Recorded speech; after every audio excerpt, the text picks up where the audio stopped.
Un autre rendez-vous, un autre moment d'édification, c'est l'heure de solution qui commence. Bonsoir à tous et bienvenue à cette nouvelle édition. L'heure de solution, une heure où on aborde les thématiques autour des questionnements, des inquiétudes et bien évidemment des problèmes vécus au quotidien. On le fait avec vous, vous êtes des participants, vos avis. Donc, compte, cette émission, l'heure de solution, vous la retrouverez deux fois la semaine, lundi, mercredi à partir de 20h30. Rediffusion samedi 12h30 et 20h30 et dimanche 9h, 21h. Alors, vous pouvez, comme on le disait, apporter vos avis et partager avec nous sur la question comment choisir un époux. Alors, vous pouvez le faire en utilisant le numéro 672 05 01 01, numéro WhatsApp. Utilisez donc le WhatsApp et faites parvenir vos avis. Vous avez également l'email solution@compassionglobale.org. Vous pouvez également l'utiliser pour faire parvenir vos avis. Et le lien solutiontvonnet.myl2mr.com vous permet d'être connecté sur Solution TV, suivre nos programmes juste à partir de votre tablette ou alors de votre smartphone. On va également accueillir sur ce plateau, une fois de plus, avec plaisir, l'homme de Dieu, l'apôtre Samuel Tate. Bonsoir, apôtre. Bonsoir, Franck Eddy. Madame, bonsoir. Monsieur, bonsoir. Jeunes gens, bonsoir.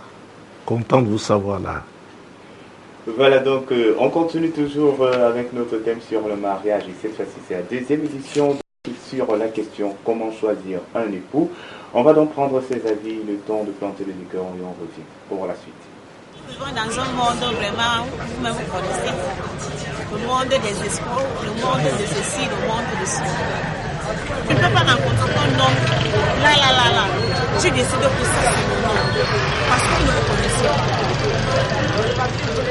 Il n'est pas bon d'accepter, la vie de l'homme, pour qu'après, il y ait regret.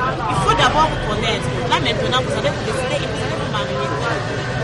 Moi, je pense que la fille doit d'abord vraiment chercher à connaître qui est réellement cet homme-là.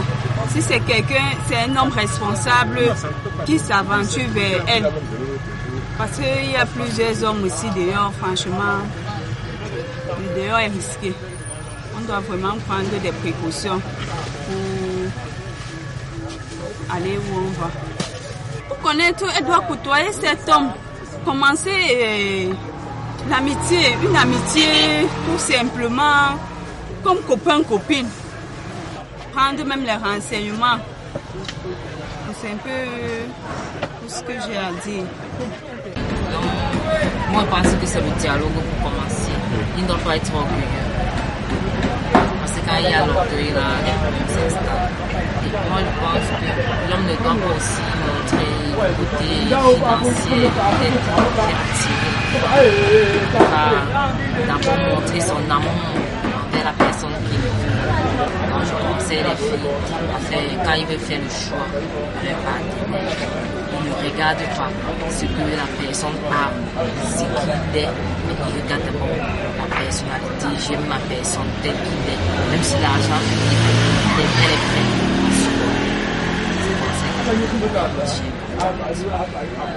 Voilà donc de retour, vous les avez suivis chacun donc qui a partagé son avis sur la question comment choisir un époux. Comment choisir son époux, oui. Homme de Dieu, on revient donc à vous. Comment reconnaître un homme responsable, un homme sérieux, homme de Dieu? Comment reconnaître un homme sérieux? Il faut d'abord soi-même être sérieux. Je pars toujours de... J'ai un point de départ.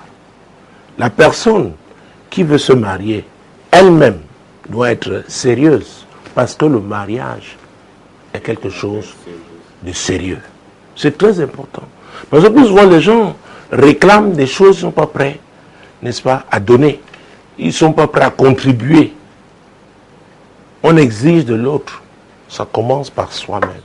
Bon, puisqu'il faut parler, c'est une question, il faut répondre. Il faudrait déjà que cet homme-là, qu'on connaisse ses priorités. C'est très important. Qu'est-ce qui passe en premier? Il y a un ordre. Quelles sont ses priorités? Ah oui! Quelles sont ses priorités? Est-ce que c'est sa famille qui est prioritaire? Et je vais être précis. Parce qu'on parle de famille, il y a sa famille biologique. Et maintenant, la vision qu'il a de la famille. Parce qu'il a appelé maintenant à fonder une famille. Quelle est la place que cette famille a dans sa vie, dans sa façon de voir les choses? Parce qu'on a vu des gens mariés, mais leur famille biologique passe avant même leur propre famille. J'ai eu des cas, oh mon Dieu, quelqu'un qui payait des études à ses deux neveux, alors que ses propres enfants n'étaient pas encore scolarisés cette année-là. Donc il payait les études aux enfants de sa petite sœur. Et sa femme se plaignait parce que c'est déjà la rentrée scolaire. Vous voyez qu'il y avait un problème de priorité. Et ça peut s'expliquer, n'est-ce pas, avec certaines réalités culturelles dans certaines régions de ce continent africain, puisque je le connais. Il y a des parties du continent, mon Dieu, quand il faut doter la fille, on va dans sa famille maternelle. Parce que selon les traditions, son véritable père, c'est son oncle maternel. Et c'est pourquoi quand je parle de la crainte de Dieu, les gens disent oui, toujours crainte de Dieu. Non, il faudrait qu'on ait le même fondement, qu'on ait la même vision. Pendant la dernière édition, j'avais posé la question de savoir quel était son maître. L'homme là qui vient épouser cette fille, qui est son vrai maître? Notre maître, c'est Jésus. Et la fille là même, maintenant, qui veut se marier, qui est son maître? Si vous n'avez pas le même maître, il est difficile de regarder dans la même direction. Très difficile.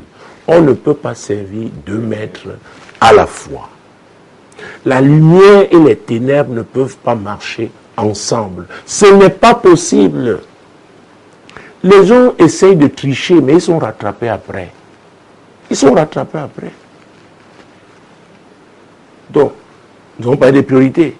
Et nous sommes dans le cadre de ces priorités-là. J'ai parlé de la famille. Quelle est sa vision de la famille? Dans la famille biologique, et maintenant la famille qu'il est en train de vouloir fonder. Quelle place accorde-t-il à sa propre famille? Il y en a qui sacrifient leur propre famille au nom des traditions. Or, Dieu a dit, l'homme quittera son père et sa mère et s'attachera à sa femme et les deux deviendront une seule chair. Quelle est la place que l'argent occupe dans sa vie? C'est très important. Reprenons ce verset 10 de 1 Timothée 6, autant pour moi que nous avons lu la dernière fois. Car l'amour de l'argent est une racine de tous les maux. Et quelques-uns, en étant possédés, se sont égarés loin de la foi et se sont jetés eux-mêmes dans bien des tourments. Ah, j'avais rappelé que l'apôtre Paul s'adressait aux chrétiens. Les gens assis à l'église. Mais étaient possédés par l'amour de l'argent. C'est une question qui nous intéresse tous. Quelle est la place que l'argent a dans notre vie? Quel type de rapport a-t-on ou avons-nous avec l'argent?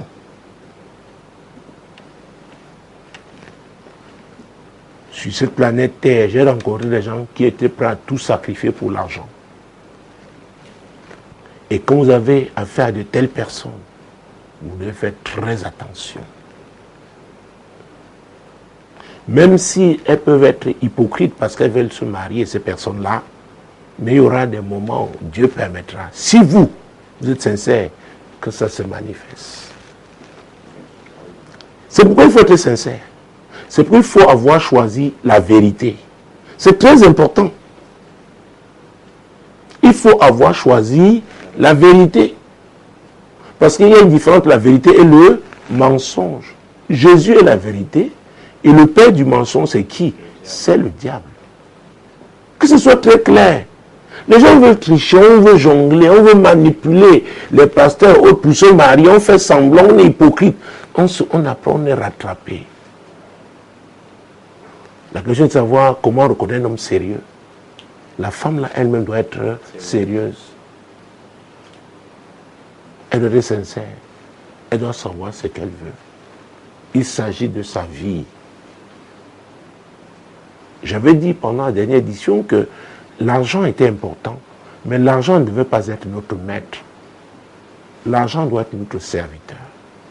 Mais quand c'est l'argent maintenant qui nous contrôle, quand c'est l'argent qui nous dicte sa loi, oh mon Dieu, on va bafouer les principes, on va ignorer les vertus, on va tout faire parce qu'on veut gagner beaucoup d'argent. Donc on va se battre pour des choses éphémères. On va se battre, tout faire pour avoir tout de suite. Et dans ça, dans cette direction-là, quand on prend cette trajectoire, on voit très bien qu'on s'éloigne de l'amour, on piétine l'amour, on méprise les gens, y compris sa femme. J'ai vu des gens, oh mon Dieu, qui avaient pour Dieu l'argent. Vous voyez comment ils traitaient leur femme, leur épouse. Donc, on doit faire très attention. Donc, cette femme doit chercher à savoir quelle place l'argent occupe dans la vie de cet homme. Quel type de rapport a-t-il avec l'argent? Ça, c'est important. Je pourrais même, mon Dieu, mon roi, poser une autre question. Est-il un travailleur? Parce que lorsqu'on parlait des femmes, les gens parlaient des femmes battantes. Mais l'homme là qui veut devenir le chef de cette femme, parce qu'il demande sa main, est-il un travailleur? C'est très, très important. Est-il un travailleur? Il doit travailler. Parce que beaucoup vont prendre Proverbe 31 pour justifier leur paresse. Non, non, non. Un chef doit être un travailleur. C'est très important. Donc, oh Jésus, prenons Proverbe. Proverbe chapitre 6, mon Dieu, mon roi. C'est très important. Proverbe chapitre 6. Nous allons commencer à partir du verset 6. Et je pense que nous pourrons évoluer au fur et à mesure parce que ces versets sont riches. Va vers la fourmi paresseuse, considère ses voies et devient sage. Elle n'a ni chef, ni inspecteur, ni maître. Elle prépare en été sa nourriture, elle amasse pendant la moisson de quoi manger. Paresseux, jusqu'à quand seras-tu couché? Quand te lèveras-tu de ton sommeil? Un peu de sommeil, un peu d'assoupissement, un peu croiser les mains pour dormir, et la pauvreté te surprendra comme un rôdeur, et la disette comme un homme en armes. Ah! Nous avons parlé, ici une fois, nous avons parlé de évoquer un mot, gigolo. J'ai vu sur ce continent, dans cette Afrique, j'ai été dans des régions où les femmes travaillent, vous voyez des hommes en train de jouer au damier. La femme se débrouille, la femme construit les maisons. Je connais un pays d'Afrique de l'Ouest, quand vous allez vous retrouvez en Occident, que ce soit aux États-Unis, en Europe, au Canada, vous trouvez des prostituées qui viennent de ce pays-là. 75% de ces prostituées de ce pays-là viennent d'une région particulière. Et un certain nombre parmi elles sont mariées. Donc elles se prostituent, elles envoient l'argent au pays. Oh, c'est trop facile quand on parle seulement de la femme. Il y a des hommes, j'allais dire bizarres, des paresseux. Et ils sont aidés par le type de tradition. Ça ne gêne personne. Que la femme travaille et l'homme attende à la maison les revenus de son travail. Non, ce n'est pas ça la volonté de Dieu. Oui, j'ai pris ce passage parce que vraiment, il ne s'agit pas d'un être humain. La Bible parle de la fourmi. Elle n'a pas de maître, elle n'a pas de superviseur, elle n'a pas de chef. Mais elle comprend déjà même la notion de temps. Vous savez, il y a des activités qui ont un pic saisonnier, c'est-à-dire que le plus gros chiffre d'affaires, le gros du chiffre d'affaires se fait à une période de l'année. C'est que vous voyez en Occident, on parle des saisons estivales. De toute façon, dans les deux hémisphères. Parce que c'est là-bas qu'on peut voir clairement la notion de saison, les 4 saisons, n'est-ce pas? Quand on voit le printemps, l'été, l'automne et l'hiver. En hiver, Vraiment, c'est pas là. Les affaires ne fleurissent pas véritablement. Mais en été, on dit, oh, la saison estivale, tout le monde est dehors, tout le monde bénéficie du soleil, alors les activités marchent. Alors, la fourmi elle-même a cette notion. La notion du temps. Parce que la Bible dit dans Ecclésiaste, chapitre 3, verset 1, mon Dieu, c'est important, nous nous appuyons sur la parole de Dieu. Ecclésiaste, chapitre 3, verset 1, il faut garder la main sur Proverbe 6, parce que nous allons revenir. Chapitre 3, verset 1. Il y a un temps pour tout, un temps pour toutes choses sous les cieux. Il y a un temps pour tout. Donc, au moment de travailler, on ne doit pas être en train de dormir. Puisque j'ai dit, le travail produit quoi? Des fruits, il y a une rémunération. Quand nous parlions de la place de l'argent, n'est-ce pas, les rapports qu'un homme a avec l'argent, l'homme là qui veut épouser une femme. Parce qu'il y a même des hommes, hein, ils gagnent bien leur argent, mais ils mettent leur argent dans l'alcool. Des ivrognes. Alors vous vous engagez avec un tel type, vous aurez des problèmes. Il y en a, c'est quoi? Les habits. Il y a des hommes comme ça. Les habits. Vous les voyez, ils sont toujours bien, vraiment. Ils marient même les couleurs, ils sont... Oh, voilà leur priorité. Puisque nous parlons de priorité. Il y a des hommes, c'est leur voiture. Dans certains pays, certaines personnes dorment dans leur voiture. Donc, il y a des hommes, c'est leur voiture.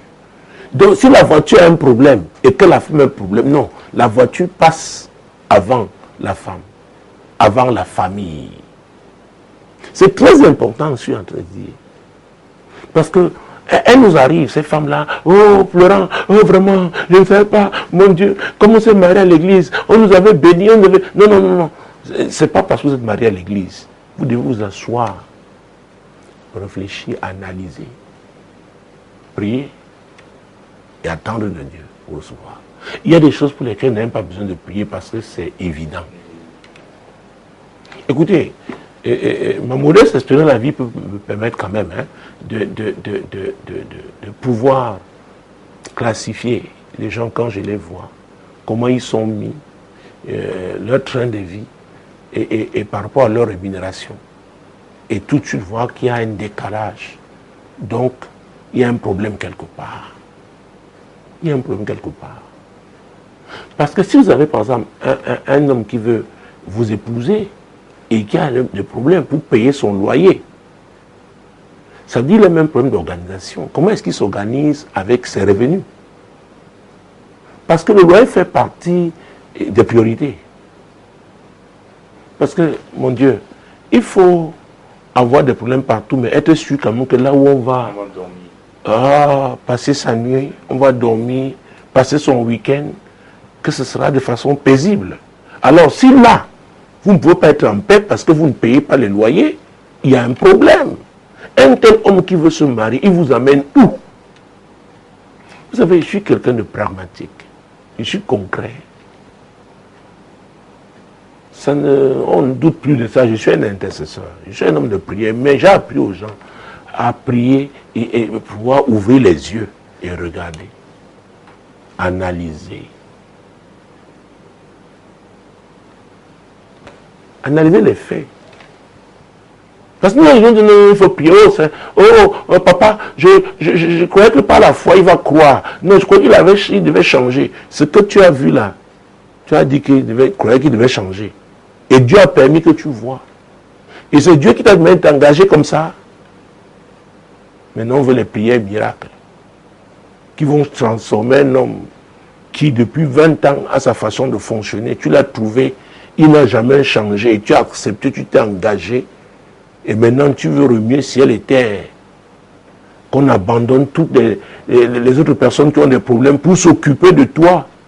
Toi qui as refusé d'être patiente, c'est des femmes le plus souvent, d'analyser ce que tu vois, tu étais pressé, tu tenais à te marier. À tout prix, à tous les prix même. Bon, revenons avec la fourmi. Allons-y au fur et à mesure. L'homme pervers Non, verset 6, on reprend, oui. Va vers la fourmi, paresseux, considère ses voies et devient sage. Ah, ça veut dire que les voies de la fourmi étaient les voies de la sagesse. Oui, la fourmi, pour que je m'en sorte, pour que je sois heureuse, pour que je ne sois pas surprise par les saisons, parce qu'il y a les saisons chaque année, ça ne changera pas. Voilà la résolution que j'ai prise pour mon bonheur.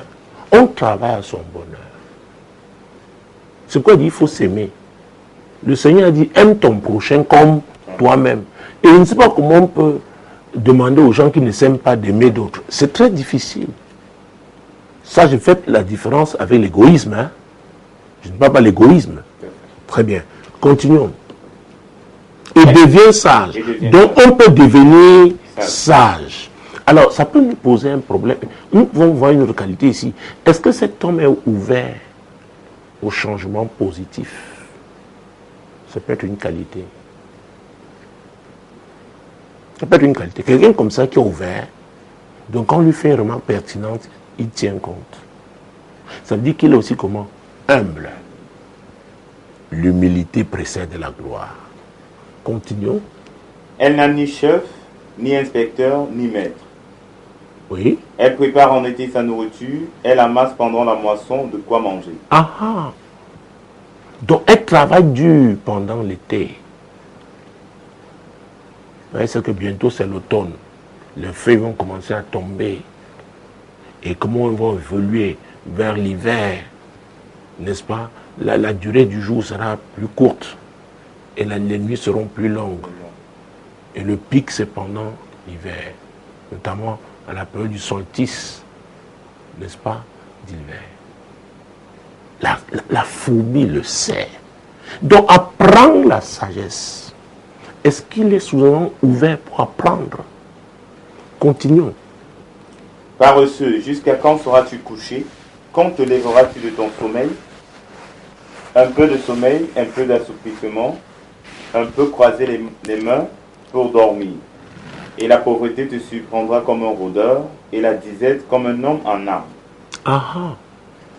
Nous avons parlé d'Isaac pendant la première phase, n'est-ce pas? Oui. Et on a vu comment Isaac sortait pour aller méditer, réfléchir profondément, être à l'écoute de l'Esprit de Dieu.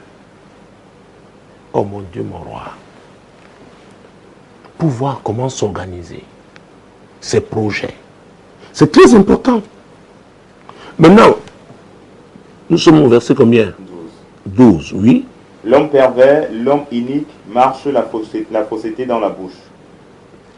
Il cligne des yeux, parle du pied, fait des signes avec les doigts. La perversité est dans son cœur, il médite le mal en tout temps, il excite des querelles. Aussi sa ruine arrivera-t-elle subitement, il sera brisé tout d'un coup et sans remède. Ah, mon Dieu, mon roi. Vous voyez ça? Alors, pendant cette période de fiançailles, on s'observe, on se regarde. Et vous notez des choses. Je ne dis pas qu'on est parfait. Mais j'ai parlé de quelque chose. L'ouverture. Est-ce que c'est un homme ouvert au changement? Peut-être Dieu l'a conduit vers cette jeune femme, cette belle femme, pour le transformer. Mais qu'est-ce qui se passe? Lui, mon Dieu, mon roi, ne lui pas d'un homme pervers. Ce genre d'homme ne change pas. Il n'est pas ouvert au changement. Un homme unique. Oh mon Dieu. Et cette perversité, ce n'est pas seulement... La femme ne doit pas seulement voir par rapport à elle. Et c'est là où beaucoup se trompent. Parce qu'il veut l'épouser, il est gentil avec elle. Mais pervers avec les autres. Unique avec les autres. Ça, c'est dans... La racine est là. Aujourd'hui, il la traite bien parce qu'il veut qu'il l'épouse. Mais la racine, là aussi. Quand le virus, là, va l'agiter à un niveau, là, quand la femme, là, sera déjà dedans, elle sera victime de la perversité, là. De l'iniquité de cet homme. Oh mon Dieu. Marche la fausseté dans la bouche. Bon, vous êtes ensemble, mais vous réalisez, par exemple, le téléphone sonne. Tu dis, oh, j'étais en train de dormir, hein, alors que vous êtes au restaurant en train de manger. Quelqu'un l'appelle. Il dit, oh, vraiment, tu me réveilles, je dormais. Oh, il change de voix. Oh. Après, il dit, quand il finit, il me dérange là, il me raconte l'histoire. C'est un menteur. Alors, la femme peut croire que oui, elle est tellement importante que vraiment, il est prêt à liquider tout parce qu'il veut parler avec elle. Mais il a menti. Quand vous serez marié, il sera quelque part. Il va vous dire qu'il est au bureau. Peut-être là avec une copine, une maîtresse. N'est-ce pas? Oui. Oh, oh. Oui, Écoutez, parce que les gens veulent profiter. Non, non. Ils croient qu'ils profitent des vices. Ils croient que c'est un, comment je dis, ils tirent avantage des malheurs des autres. Mais ils oublient que celui-là qui est le bourreau des autres peut devenir demain leur bourreau. Mais quelqu'un qui est sérieux, puis il s'agit de la question, n'est-ce pas? Oui. S'il est au restaurant, il dit, écoute, on peut parler maintenant, je suis en pleine causerie avec quelqu'un de très important, bon, on se reverra. C'est sérieux. C'est sérieux. Ou alors avec vous, oh vraiment, oh, comme je suis au volant là, je conduis vraiment, laisse. Quand tu... Alors qu'il est en train de manger avec vous. Hey, il y a un problème. Il y a un problème. C'est pourquoi les gens refusent de regarder la vérité en face. Les gens ils disent, bon, je ne savais pas. Non, c'est pas vrai. C'est pas vrai. Tu n'as pas été honnête. Tu crois que ça te profitait, ça ne t'était pas nuisible. Alors, mais ça s'est retourné contre toi après. Oui, donc il est faux. Il raconte, il ment. Il est faux. Il cligne les yeux, parle du pied. Oui. Il cligne des yeux, parle du pied, fait des signes avec les doigts. Uh-huh. La perversité dans son cœur, il médite le mal en tout temps. Uh-huh. Il excite des querelles. Ah, voilà. Ne considère pas ce qu'il fait là. Les signes qu'il fait. Ce n'est pas ce qui est dans son cœur. C'est un joueur, c'est un comédien. Il peut avec toi, comme il fait les signes avec les autres. Et tu sais que ce n'est pas vrai. Que les signes qu'il fait là ne sont pas, ne viennent pas d'un cœur sincère. Demain, tu seras sa victime aussi. Uh-huh. La perversité est dans son cœur. Est-ce qu'on voit un cœur? Non. Mais on voit les gestes. Donc le même cœur là, qui est mauvais pour les autres, se retournera contre vous demain. Peut-être quand vous serez devenu déjà son épouse. Oui. Il médite le mal en tout temps. Il excite des querelles. Il médite le mal. Il est avec vous. Vous êtes en train de parler au téléphone.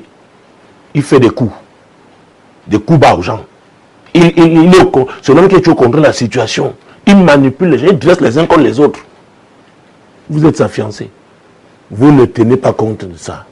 Ça va. Oh, ça va vous rattraper. Vous tomberez dans ce gouffre. Parce qu'il est comme ça, c'est un homme pervers. Il excite les querelles. Il excite les querelles. Oh, Jésus-Christ de Nazareth. Et d'ailleurs, excusez-moi, il y a un passage biblique qui me vient en tête. Proverbe 17, verset 1. Mieux vaut un morceau de pain sec avec la paix qu'une maison pleine de viande avec des querelles. Oh, oh. Peut-être il a beaucoup d'argent, mais c'est un homme qui excite les querelles. Il n'est pas épris de paix. Il trouble tout le monde. Il vous préserve parce que vous êtes fiancé, mais vous passerez votre vie à être troublé par cet homme. Parce que c'est quelqu'un qui excite les querelles. Ce n'est pas un homme paisible. Jésus-Christ de Nazareth. Oh, on peut même prendre la suite parce qu'il y a 6 choses que hait l'Éternel. Prenons ça, ça peut aider. Ça doit m'aider, c'est la parole de Dieu. Nous sommes dans Proverbe chapitre 6. Là maintenant c'est le verset 16. Prenons le verset 16. Il y a 6 choses que hait l'Éternel et même 7 qu'il en a en horreur. Les yeux hautains, la langue menteuse, les mains qui répandent le sang innocent, le cœur qui médite des projets iniques, les pieds qui se hâtent de courir au mal. Le faux témoin qui dit des mensonges et celui qui excite des querelles entre frères. Oui. Oui, c'est extraordinaire. Oh mon Dieu. Donc au total, 7 choses que Dieu n'aime pas. Dieu n'aime pas. Et alors, il faut le chercher. Il est hautain, cet homme. Il est orgueilleux, Dieu résiste aux orgueilleux, mais il fait grâce aux humbles. La langue menteuse, on vient de parler. C'est le diable qui est le père du mensonge. Il va vous tromper. Oh mon Dieu. Les mains qui répandent le sang innocent. On a parlé des hommes iniques, n'est-ce pas? L'homme pervers, l'homme inique. Voilà. Et quand il vous parle de son travail, de ses relations avec ses collègues, des relations houleuses, oui. Et parfois, il peut s'en vanter. Il dit, oh, vraiment, j'ai réussi à faire ce qu'il a eu chaud. Ah, j'ai créé telle situation. Voilà. L'homme là, il va vous créer aussi des situations qui vous seront préjudiciables en tant qu'épouse. Oui. Oh Jésus. Le cœur qui médite des projets iniques. Les pieds qui se hâtent de courir au mal. Les projets iniques. Ce cœur-là, s'il n'est pas transformé par la parole de Dieu, et que vous vous liez par le mariage à un tel homme, vous allez souffrir. Vous allez souffrir. Les pieds qui se hâtent de courir au mal. Oui. Le faux témoin qui dit des mensonges. Le faux témoin. Demain, il va susciter aussi des faux témoins contre vous. Il va dire des choses, raconter des choses que vous n'avez pas faites. Il a toujours raison. Il veut toujours avoir raison. Il veut contrôler tout le monde. Il va acheter tout le monde. Donc, bon, il va corrompre. Ah, ça vous profite. Demain, il va aussi corrompre les gens qui vont témoigner contre vous. J'ai une fois une histoire d'un homme qui était à mon bureau, venu me voir. J'ai voulu savoir, en dehors de le problème pour lequel il était venu me voir, quelle était sa situation, n'est-ce pas, en ce qui concerne le mariage. Il dit, ah, vraiment, je suis en plein divorce là, une procédure. Je dis, mais qu'est-ce qui s'est passé? Il a commencé à parler. Après, je lui ai dit, l'argument que tu as évoqué, est-ce que c'est vrai? Ce que tu dis là. Parce que l'Esprit de Dieu m'a dit, tac, il y a un problème. Il me dit, non, mais il fallait que j'ai raison, non, vraiment, que je m'en sorte, que je... J'ai dit, c'est pas comme ça. Voilà que tu es venu pour un problème, mais l'Esprit de Dieu m'a conduit à te poser des questions. Je réalise que tu as une autre situation. Alors, tu as créé du tort à cette femme. Et tu as raconté, n'est-ce pas, des choses qui n'étaient pas vraies, la concernant. Peut-être tu peux gagner ce procès. Mais c'est ça sur la base du mensonge. Mais l'autre problème là, qui est de loin, qui concerne ta vie, c'est vrai, le mariage concerne sa vie, mais ta santé. Et tu veux que je crie à Jésus. Il est le Dieu de justice. Dis-moi, comment on va s'en sortir? Comment on va s'en sortir? Parce que les gens connaissent l'épaisseur de leur enveloppe en termes d'offrande qui va peut-être pousser Dieu à fermer les yeux sur une injustice que ces personnes-là ont commise, n'est-ce pas? Parce qu'ils ont donné beaucoup d'argent à un pasteur. Non.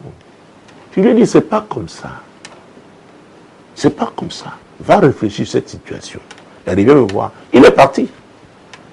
Pourquoi? Il faisait partie des gens qui croient qu'avec l'argent, ils peuvent tout acheter.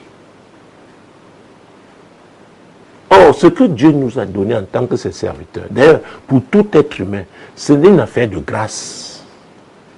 Personne n'a rien mérité. Et maintenant, quand vous vous retrouvez dans le ministère, en tant que pasteur, apôtre, prophète, évangéliste, mon Dieu, on est censé avoir compris ça. Donc on ne peut pas, n'est-ce pas, soutenir l'injustice parce qu'on a reçu quelque chose. Et c'est pourquoi, dans la précédente mission, j'ai dit, si l'Éternel ne bâtit, nous parlons du mariage. Donc la femme là qui doit choisir un époux doit compter sur Dieu. Et nous sommes en train de lire sa parole. Et elle doit être conduite par l'esprit de vérité parce qu'elle-même aura choisi la vérité. Ce n'est pas à l'occasion du mariage, maintenant on se tourne vers Jésus parce que bon, si c'est l'occasion et qu'on se tourne sincèrement vers lui, gloire à Dieu. Mais si c'est seulement pour le mariage, et parce qu'on va retourner à ses vomissures, oh, le mariage c'est toute une vie. Oh. Parce que la partie B du psaume 127 dit que si l'Éternel ne garde, ceux qui veillent gardent en vain. Donc Dieu qui vous donne une femme, vous avez été sincère avec lui. Pour réussir dans votre mariage, vous devez maintenir Dieu dans ce mariage. C'est valable aussi bien pour l'homme que pour la femme. On ne peut pas tricher. C'est pourquoi il faut dire la vérité aux gens. C'est le diable qui est rusé. Il essaie de séduire les gens, les tromper, leur faire croire que par des tours de passe-passe, ils réussiront. Vous allez réussir quelquefois, mais il sait qu'il va vous coincer. À un moment où vous ne saurez plus quoi faire. Gloire à Dieu parce que Jésus est toujours là quand on se tourne sincèrement vers lui. Alors on était à quel verset? Verset 18. Oui. Les pieds qui se hâtent de courir au mal. Le faux témoin qui dit des mensonges et celui qui excite des querelles entre frères. Voilà. On a parlé de ça. Donc quelqu'un qui a du mal à vivre une vie de groupe. Une vie paisible dans un groupe. Ah, le mariage, la famille commence avec un homme et une femme. Et on a vu des chefs de famille insensés, c'est eux qui troublent leur famille. Le chef lui-même trouble leur famille. Alors quand le chef est un troubleur, le diable va s'installer et il va malmener toute la famille. Donc la femme doit faire attention. Elle doit considérer tout ce que Dieu dit. En se rassurant déjà. D'abord, qu'elle-même est soumise à cette parole. Elle la met en pratique dans sa vie. C'est très, très important. Ah oui, il y en a qui ont une première épouse. La première épouse, c'est leur laptop. Et ça, c'est un problème. Alors, sachez que vous avez déjà, vous serez la coépouse du laptop. Non, mais c'est la vérité. Il y en a, c'est leur téléphone. Je reconnais qu'il y a des types de métiers qui sollicitent beaucoup. On est toujours en train de travailler, surtout quand on est dans le top management. Ce n'est pas évident. Mais, ça se gère. Il ne doit pas avoir, n'est-ce pas, une rivalité désormais entre l'épouse et le laptop ou le téléphone. Alors peut-être ces loisirs, ce sont des films. Quel type de films? Parce que ce sont par exemple, les films pornographiques.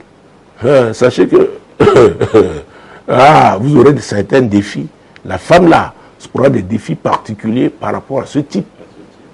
Elle va affronter un type de défi par rapport à l'homme qui a donné au film pornographique. Ça peut être des films de violence ou d'horreur. Toutes ces catégories-là ont un impact négatif dans la vie de la personne. Ça peut être la lecture. Quel type d'ouvrage? C'est important. C'est important de savoir. Donc, et je parle là dans le cadre où la fille est vraiment intéressée par l'homme. Maintenant, on est dans la période de fiançailles. Donc, les gens apprennent à se connaître. Les gens, oui, c'est important d'avoir toutes ces informations. Et quelque chose à ne pas négliger, qui est aussi important, les fréquentations de cet homme. Ah oui. Dis-moi qui tu fréquentes, je te dirai qui tu es. La Bible dit, la foi vient de ce qu'on entend. Et ce qu'on entend de la parole de Dieu. Donc si ces fréquentations, ils échangent, n'est-ce pas? La qualité de fréquentation peut être un indicateur. Quel type d'amis a-t-il? Prenons Proverbe. Nous sommes déjà dans le livre de Proverbe. Chapitre 13, verset 20. Proverbe, chapitre 13, verset 20. Celui qui fréquente les sages devient sage, mais celui qui se plaît avec les insensés s'en trouve mal. Il faut relire encore, que les gens comprennent bien. Celui qui fréquente les sages devient sage, mais celui qui se plaît avec les insensés s'en trouve mal. Ah ah. Les fréquentations. Cet homme a quel type d'amis? Ah oui, celui qui fréquente des sages devient sage. Et c'est pourquoi vous avez tout à l'heure, avec Proverbe 6, paresseux, apprends la sagesse. Et devient sage, parce que tu peux apprendre. Donc les fréquentations influencent, dans le bon sens comme dans le mauvais sens. Et vous savez que sur cette terre des hommes, l'homme est plus attiré par le mal. Donc, quand vous marchez avec un insensé, vous allez tendre vers lui. Donc, ce sera une influence négative. Donc, elle regarde. Quand il lui présente un ami, oh, c'est mon ami, depuis combien de temps? Est-ce que cet homme a au moins un ami, au moins un, de longue date? Ou alors tous les 6 mois, ou tous les trimestres, il a un nouvel ami? Alors, s'il a un ami de longue date, qu'est-ce qui les lie? C'est très important. Parfois, vous pouvez apprendre de cet ami, sans lui poser des questions, mais en le voyant opérer. Quand il parle au téléphone, il y a des choses qui... Vous savez, quand on est vrai, et quand on fait confiance à Dieu, l'Esprit de Dieu va vous parler. La Bible dit Dieu parle tantôt d'une manière, tantôt d'une autre. Qu'est-ce qui les lie? Parce qu'une vieille relation, une relation ancienne qui a duré, elle a un fondement. Il y a des principes qui peuvent lier ces gens. Si, en ce qui me concerne, la notion d'intégrité, c'est pourquoi je n'ai pas beaucoup d'amis. Non, la notion d'intégrité, c'est pas possible. Non, la loyauté. On ne bafoue pas une relation à cause de l'argent. Non. Donc, qu'est-ce qui les lie? C'est très important. C'est un indicateur. Et regardez même maintenant une influence négative, et c'est l'apôtre Paul qui en parle. 1 Corinthiens 15, verset 33.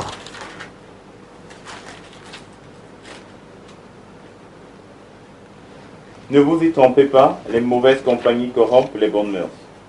Ah, ne vous y trompez pas. Vous pouvez faire semblant de ne pas céder à leur pression, de ne pas être influencé par eux, mais vous vous trompez. Pour finir, vous allez commencer à glisser sans que vous vous rendiez compte. Les mauvaises compagnies corrompent les bonnes mœurs. Donc il faut s'intéresser à ses amis, à sa relation. Il y en a, ils font des virées, n'est-ce pas, tous les soirs avec leurs collègues. On dit non, allons prendre un poisson, allons manger un poisson. Et quand vous voyez où ils vont manger le poisson, le type de milieu, des personnes qui fréquentent ce milieu, ça pose problème. Et parfois, ces collègues-là ont leurs copines. Donc au départ, il est seul. Mais pour finir, un jour, les copines là vont inviter une de leurs copines. Et ainsi de suite. C'est pour les fréquentations, il faut s'intéresser à elles. Le type de fréquentation, c'est très important. Les mauvaises compagnies corrompent les bonnes mœurs. Ah oui. Et même si on revenait maintenant, les échanges, parce que c'est, vous parlez, la langue, les paroles. Et là, je reviens à Proverbe. Qu'est-ce qui sort de sa bouche? Pas forcément avec vous, hein. Proverbe chapitre 15, verset 1. Proverbe chapitre 15. Une réponse douce calme la fureur, mais une parole dure excite la colère.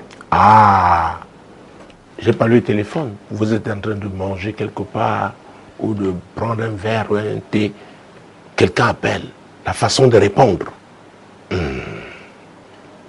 C'est un indicateur. Une réponse douce calme la fureur. Donc même quand c'est Dieu qui vous a mis ensemble, il y aura des moments de tension. Mais vous saurez que cet homme-là saura vous répondre avec douceur. Parce qu'il vous aime. Là, il y a l'amour, il y a aussi la douceur. On ne parle pas n'importe comment. Mais une parole dure excite quoi? La colère. Et ce que vous voyez, l'apôtre Paul disait dans Ephésiens 4, versets 26 et 27, n'est-ce pas? Si vous mettez en colère, ne péchez point. Et que le soleil ne se couche pas sur votre colère. Et ne donnez pas accès au diable. Moïse n'est pas entré dans la terre promise à cause de la colère. Alors qu'il était l'homme le plus patient sur la terre à son époque. Mais on a pu l'exciter. Donc on peut exciter quelqu'un. Il y a des gens qui excitent d'autres. Ah oui. C'est pourquoi il faut être soi-même. Je parle la vérité. Il ne faut pas toujours faire ça. Non, parce que dans le mariage, vous ne pourrez pas vous contrôler. Vous pouvez vous relâcher. Pour que s'il y a des faiblesses, soit de part et d'autre, comme vous voyez comment travailler. Et travailler ça. Et travailler ça à l'aide de quoi? De qui? La parole de Dieu. De les prier par rapport à ça. Parce que c'est aussi ça. La prière de fiançailles, c'est une parole. On prie ensemble. Vous vous retrouvez à l'église pour prier. À des moments où il n'y a pas de réunion ou après la réunion, pour prier. Parce que vous voulez bâtir. Vous êtes conscient que sans l'Éternel, vous ne saurez bâtir. C'est très important. Verset 4. La langue douce est un arbre de vie, mais la langue perverse brise l'âme. La langue douce, oh mon Dieu, mon roi, est un arbre de vie. Mais la langue perverse, c'est quoi? Brise l'âme. Et la Bible déclare que le pouvoir de la vie et de la mort est où? Sur notre langue. Il y a gens qui peuvent vous détruire avec les paroles qui sortent de votre bouche. Vous revenez du travail, vous avez passé une journée difficile. Enfin, vous arrivez à la maison. Mais les paroles de Dieu, vous savez, les femmes aujourd'hui elles sont à des positions élevées. Donc, elles reviennent, avec leur mari, il faut passer un moment, n'est-ce pas, doux, paisible. Mais cet homme est toujours dur. Il ne sait pas parler, il ne sait même pas accueillir. C'est terrible. Ah, c'est terrible. C'est terrible. Ecclésiaste 4, parce que vous appelez à travailler ensemble, n'est-ce pas? On a vu ici l'autre jour. Ecclésiaste, juste après, chapitre 4, versets 9 et 10. Deux valent mieux qu'un parce qu'ils retirent un bon salaire de leur travail. Car s'ils tombent, l'un relève son compagnon. Mais malheur à celui qui est seul et qui tombe sans avoir un second pour le relever. Ça veut dire quoi? Vous appelez à travailler ensemble. Dans ces projets, est-ce qu'ils vous intègrent? Est-ce qu'ils pensent à vous? Ce que vous devez changer. Quelle est la vision qu'il a? Alors il vient demander votre main. Comment il compte? Qu'est-ce qu'il pense faire? Quel est le rôle que vous jouerez? Puisque vous devez travailler ensemble. Alors, s'il a réussi, il veut un pot de fleurs à la maison, une femme qui va lui faire des enfants. Il y a des gens comme ça, hein? Il dit, écoute, tais-toi et mange. C'est important, ces projets. Et quelle la place vous allez occuper. Et ça va se voir pendant les fiançailles parce qu'il va recueillir votre avis. Qu'est-ce que vous pensez aussi pour tel dossier, pour ça? Il va s'ouvrir par rapport à son activité, par rapport à sa profession. Si une femme est aimée par un comptable, elle pourra vous parler au monde de la comptabilité. Des défis d'un comptable. Parce qu'ils échangeront. Vous comprenez ce que je dis? Très important. Donc, parlons de sa réputation. Oh mon Dieu, Jésus-Christ de Nazareth. Sa réputation. Proverbe 22. Proverbe 22. Quelle est sa réputation? Verset 1. La réputation est préférable à de grandes richesses et la grâce vaut mieux que l'argent et l'or. Ah ah. Maintenant, même s'il est jeune dans son quartier, quelle est sa réputation? Dans son milieu professionnel, quelle est sa réputation? l'église où elle va, quelle est sa réputation? C'est très important. Ne négligez pas ça.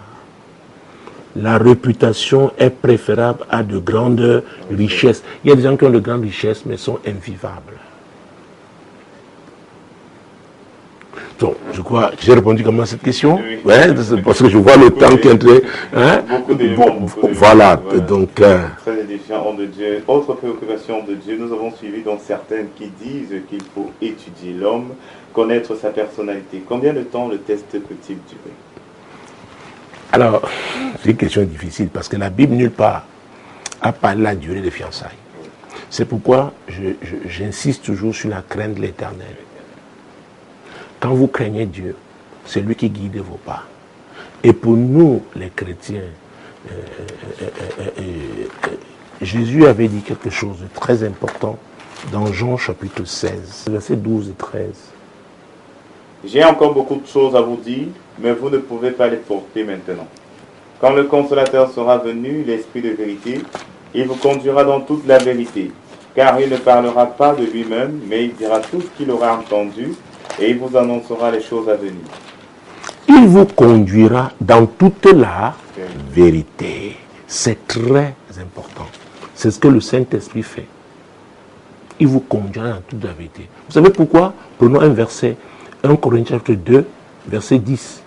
Parce que j'ai parlé du Saint-Esprit qui conduit, du Saint-Esprit qui convainc. Ici, j'ai parlé ça une fois. J'ai parlé du Saint-Esprit qui pousse même les gens. Et pourquoi il peut le faire? Parce qu'il a cette capacité. 1 Corinthiens chapitre 2, verset 10. Dieu nous les a révélés par l'Esprit, car l'Esprit sonde tout, même les profondeurs de Dieu. Ah! L'Esprit sonde tout, même les profondeurs de Dieu. Il n'y a pas de chrétien, il n'y a pas d'église sans le Saint-Esprit. Ce n'est pas possible. Et j'ai dit qu'il est l'Esprit de vérité. Et c'est lui qui nous conduit dans toute la vérité. Pourquoi? Il a la capacité de sonder même les profondeurs de Dieu. Il est un membre de la Trinité. C'est pourquoi Jésus avait dit, je ne vous laisserai pas seul. Je sais que vous êtes appelés à prendre de grandes décisions, mais je vous envoie le Consolateur, l'Esprit de vérité. Il vous conduira dans toute la vérité. Donc pour le mariage, pour une décision aussi importante, on a besoin du Saint-Esprit. Il n'y a que lui. Et le Saint-Esprit, c'est pour ceux-là qui craignent Dieu. Ceux-là qui ont décidé de suivre Jésus. Ils savent que le Saint-Esprit est le meilleur conducteur. Et en matière de mariage, mesdames, messieurs aussi, parce que les hommes nous regardent, c'est vrai qu'il s'agit aujourd'hui comment trouver, être convaincu, n'est-ce pas, que c'est l'homme. L'homme qu'il faut, c'est le Saint-Esprit qui convainc. Donc il faut développer cette relation particulière avec le Saint-Esprit. Et tout commence avec la soumission à Jésus, le Sauveur, le Seigneur. Et on médite la parole de Dieu, on la met en pratique, on prie. Et la prière, ce n'est pas seulement émettre des paroles, c'est aussi savoir écouter. Écouter et obéir. Je connais des gens qui ont su quoi faire, mais ils n'ont pas fait. Ils ont désobéi.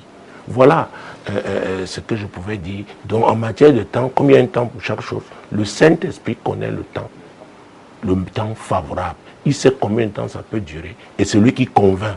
Pas seulement l'homme, il convainc aussi la femme. Donc les deux qui prient auront la conviction du Saint-Esprit. Je crois avoir donc répondu à cette question. Donc, mesdames et messieurs, faites confiance en ce qui concerne votre mariage au Saint-Esprit. Que vous soyez à la recherche d'une épouse ou alors vous femmes, vous êtes appelés à décider de qui vous devez épouser, faites confiance au Saint-Esprit. Si vous avez des problèmes dans votre mariage et vous ne savez comment faire, faites confiance au Saint-Esprit, il vous conduira. Demeurez bénis. Shalom. Il descend, oui, tout s'arrête. Il y a transfert entre ciel et terre. Quand il descend, l'atmosphère change. Il y a transfert entre ciel. Quand descend. Oui, tout s'arrête.